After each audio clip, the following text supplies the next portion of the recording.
আমাদের সৌরজগতের বৃহত্তম এবং গ্যাস জায়ান্ট নামে পরিচিত বৃহস্পতি গ্রহটি সত্যিই রহস্যময়। কি ঘটবে যদি আপনি এই রহস্য উদ্ঘাটন করতে চান এবং মহাকাশ থেকে ঝাঁপ দেন বৃহস্পতিতে? অবাক হচ্ছেন নিশ্চয়ই। তাহলে চলুন আর দেরি না করে ভিডিওটি শুরু করা যাক। ভিডিওটি শুরু করার আগে যে সমস্ত বন্ধুরা আমাদের চ্যানেলে নতুন, অনুগ্রহ করে সাবস্ক্রাইব করে পাশের বেল আইকনটি বাজিয়ে দিন। চলুন শুরু করা যাক আজকের ভিডিওটি। বৃহস্পতি গ্রহটি সৌরজগতের 8টি গ্রহের মধ্যে সবথেকে প্রাচীন। আর এই গ্রহটি আকারে এতটাই বড় যে অন্যান্য সব গ্রহগুলো এর মধ্যে ঢুকে যেতে পারে। কিন্তু কখনো কি ভেবে দেখেছেন বৃহস্পতির উপরে গেলে কেমন দেখাবে মহাকাশকে? অথবা বৃহস্পতির পৃষ্ঠতলটাই বা কেমন দেখাবে? কিন্তু পৃষ্ঠতল বা জমি? দুঃখিত বন্ধুরা, আমরা আপনাদের জানাতে ভুলেই গেছি যে আসলে বৃহস্পতিতে জমি বা কঠিন পৃষ্ঠতলের কোনো অস্তিত্বই নেই। হ্যাঁ বন্ধুরা, ঠিকই শুনেছেন।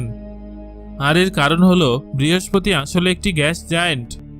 আমাদের সৌরজগতে মোট 4টি গ্যাস জায়ান্ট আছে। তারা হলো বৃহস্পতি, শনি, ইউরেনাস এবং নেপচুন। তাহলে কি আমরা বৃহস্পতি গ্রহে পা রাখতে পারবো না? আর যদি আমরা এর এক প্রান্ত দিয়ে ভিতরে প্রবেশ করি তবে কি অন্য প্রান্ত দিয়ে বেরিয়ে যাব? কিন্তু বৃহস্পতি গ্রহে না পৌঁছালে তো আমরা এই প্রশ্নের উত্তর পাবো না। তাই চলুন আমরা সকলে মিলে বৃহস্পতি গ্রহ থেকে ঘুরে আসি আর জেনে নিই যদি এই গ্রহে কোনো কঠিন তল নাই থাকে তবে এর ভিতরে আসলে কি আছে। 1610 সালে বিজ্ঞানী গ্যালিলিও বৃহস্পতি গ্রহটিকে মহাকাশে প্রথম খুঁজে পান। এরপর এই গ্রহের অদ্ভুত মাধ্যাকর্ষণ শক্তি আর চেহারা আমাদের বৃহস্পতির উপর আকর্ষণ বাড়িয়ে তোলে। আর এই আকর্ষণী গ্রহটি সম্পর্কে জানার কৌতূহল আমাদেরকে তার কাছে টেনে নিয়ে যায়। 1995 সালে 7 ডিসেম্বর গ্যালিলিও প্রোব বৃহস্পতির কক্ষে প্রবেশ করে। বৃহস্পতি গ্রহের অভ্যন্তরীণ রহস্য উন্মোচন করার জন্যই বিশেষভাবে এই প্রোবটিকে প্রস্তুত করা হয়েছিল।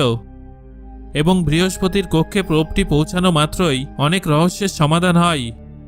আর এই গ্রহের উপগ্রহ এবং বায়ুমণ্ডল সম্পর্কে প্রোবটি আমাদের অনেক তথ্য প্রদান করে। বর্তমানে বৃহস্পতির মোট 79টি উপগ্রহ আছে। এদের মধ্যে 53টি উপগ্রহের অফিসিয়াল নামকরণও হয়েছে। বৃহস্পতির বায়ুমণ্ডলে 89% হাইড্রোজেন এবং 10% হিলিয়াম গ্যাস আছে। এছাড়াও রয়েছে মিথেন, অ্যামোনিয়া প্রভৃতি গ্যাস। বৃহস্পতির কাছাকাছি পৌঁছালে চোখে পড়ে এর ঘন রঙিন ঝঞ্ঝাটপূর্ণ মেঘ। কিন্তু বন্ধুরা, এই মেঘের কথা শুনতে যতটা সুন্দর এবং শান্তিপূর্ণ মনে হচ্ছে আসলে ততটাই ভয়ঙ্কর। কারণ সবথেকে দীর্ঘদিন ধরে চলা ভয়ঙ্কর তুফানে বৃহস্পতিরই নাম আসে। আর বর্তমানে চলতে থাকা সবথেকে বড় এবং শক্তিশালী ঝড় বৃষ্টি আসলে বৃহস্পতির দ্য গ্রেট রেড স্পট। এই তুফানের আকৃতি এতটাই বড় যে আমাদের পৃথিবী এর মধ্যে ঢুকে যেতে পারে।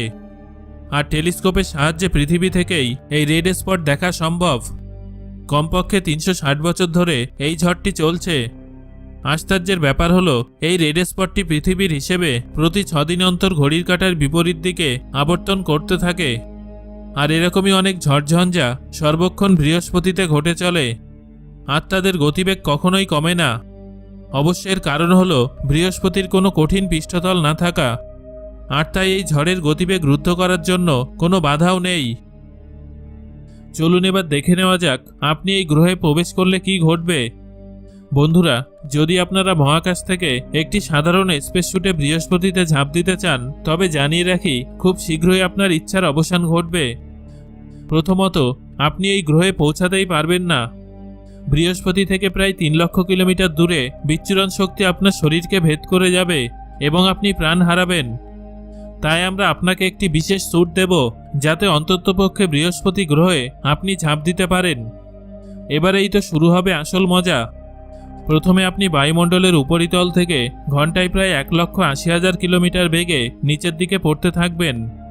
পৃথিবীর বায়ুমণ্ডলের উপরিভাগ থেকে নিচে পড়ার থেকে এটা অনেক দ্রুত, কারণ পৃথিবীর থেকে বৃহস্পতির মাধ্যাকর্ষণ ক্ষমতা অনেক বেশি শক্তিশালী। আপনি সূর্যকে দেখতেই পাবেন, কিন্তু এর থেকে কোনো উষ্ণতা পাওয়ার আশা আপনি রাখবেন না। প্রায় 250 কিলোমিটার নিচে আপনি অ্যামোনিয়ার মেঘে প্রবেশ করবেন এবং এখানকার উষ্ণতা -150 ডিগ্রি সেলসিয়াস। এবার জীবনের সবথেকে ব্যাপক ঘূর্ণিপাকের জন্য প্রস্তুত হন। কেননা বৃহস্পতির মেঘ প্রচণ্ড শক্তিশালী বাতাসের জন্ম দেয়, যার গতিবেগ প্রায় 482 কিলোমিটার পর্যন্ত হতে পারে। তাই আপনার মনে হবে আপনি একটি ভয়ঙ্কর, বৃহৎ এবং রঙিন টর্নেডোর মধ্যে এসে পড়েছেন। এর কারণ সৌরজগতে বৃহস্পতি সবথেকে দ্রুত আবর্তন করে। এই গ্রহের একদিন আমাদের পৃথিবীর মাত্র 9.5 ঘন্টার সমান। এবার চলুন আরও 120 কিলোমিটার মতো নিচে নামা যাক। আপনি প্রথম ব্যক্তি যিনি কোনো গ্যাস জায়ান্টের এত গভীরে প্রবেশ করছেন। 1995 সালে নাসার গ্যালিলিও প্রোব এত দূরে প্রবেশ করার আগেই বৃহস্পতির বায়ুমণ্ডলের চাপে সেটা ধ্বংস হয়ে যায়। কিন্তু আমাদের কাছে স্পেশাল স্যুট আছে, তাই আপনার সাথে এই ঘটনা ঘটবে না। আপনি যত নিচের দিকে নামবেন ততই অন্ধকার বাড়তে থাকবে এবং তারপর চারদিক সম্পূর্ণ অন্ধকার হয়ে যাবে।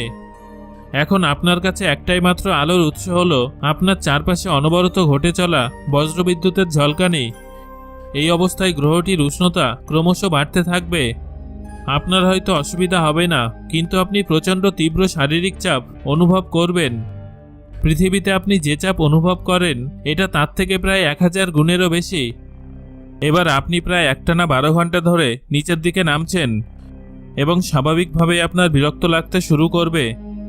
আপনি চাইবেন রেডিওর মাধ্যমে কারোর সাথে যোগাযোগ করতে, কিন্তু বৃহস্পতির মধ্যে সেটা একেবারেই সম্ভব নয়, কেননা এই গ্রহের বায়ুমণ্ডলের গভীরে রেডিও তরঙ্গ শোষিত হয়ে যায়। তাই আপনাকে শুধুই নিচের দিকে নেমে যেতে হবে।